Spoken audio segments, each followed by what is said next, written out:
Counselling എന്താണെന്നും കൗൺസിലിംഗിൻ്റെ പ്രയോജനങ്ങൾ എന്താണെന്നും കഴിഞ്ഞ വീഡിയോയിൽ നമ്മൾ കണ്ടു കഴിഞ്ഞു. ലെറ്റ്യൂഡ് മോട്ടിവേഷനിലേക്ക് ഒരിക്കൽ കൂടി സ്വാഗതം. ഞാൻ സുധാചന്ദ്രൻ. കൗൺസിലിങ്ങിലൂടെ തിരിച്ചറിയാൻ സാധിക്കുന്ന ചില സത്യങ്ങൾ ആണ് ഇന്നത്തെ വീഡിയോയിൽ ഉൾപ്പെടുത്തിയിട്ടുള്ളത്.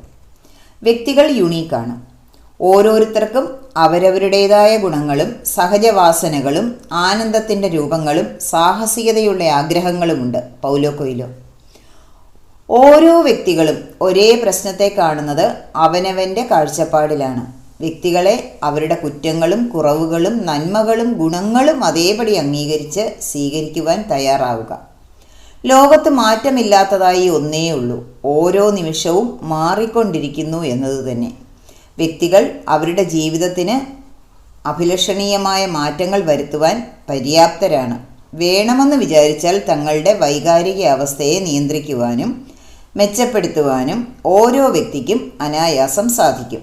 കാഴ്ചപ്പാടുകളും മുൻവിധികളും ചിന്തകളും പെരുമാറ്റ രീതികളുമെല്ലാം നിരന്തരം പരിവർത്തന സാധ്യമാണ്. മാറ്റത്തിന് വ്യക്തി തയ്യാറാകണമെന്ന് മാത്രം. വ്യക്തികളെ സ്വയം മാറാൻ കഴിവുള്ളവരാക്കാൻ കൗൺസിലിങ്ങിന് സാധിക്കും. സ്വന്തം ജീവിതത്തിന് വേണ്ട എല്ലാ ആശയങ്ങളും വിഭവങ്ങളും സ്വന്തം ഉള്ളിലാണുള്ളത്.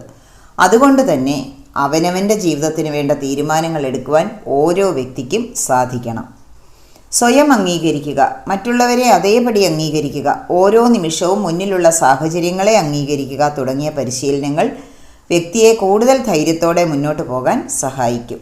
സെൽഫ് ലവ്, അതായത് സ്വയം സ്നേഹം, ഗ്രാറ്റിറ്റ്യൂഡ് അല്ലെങ്കിൽ നന്ദി, ഫോർഗീവ്നെസ് ക്ഷമിക്കുവാനുള്ള കഴിവ്, അൺകണ്ടീഷണൽ ലവ് ഉപാധികളില്ലാത്ത സ്നേഹം തുടങ്ങിയ പ്രാക്ടീസുകൾ ആത്മവിശ്വാസം വർദ്ധിപ്പിക്കുവാൻ സഹായിക്കും. സെൽഫ് എസ്റ്റീം കണ്ടെത്തുക, സെൽഫ് വാല്യൂ അതായത് സ്വയം മൂല്യം കണ്ടെത്തുക, സ്വയം അറിയുക, സ്വയം ബഹുമാനിക്കുക തുടങ്ങിയ പ്രവർത്തനങ്ങൾ ജീവിതയാത്രയിൽ നിരന്തരം പരിശീലിക്കുക. ജീവിതം മൂല്യത്തിൽ അടിസ്ഥാനപ്പെടുത്തിയാവട്ടെ. നന്ദി.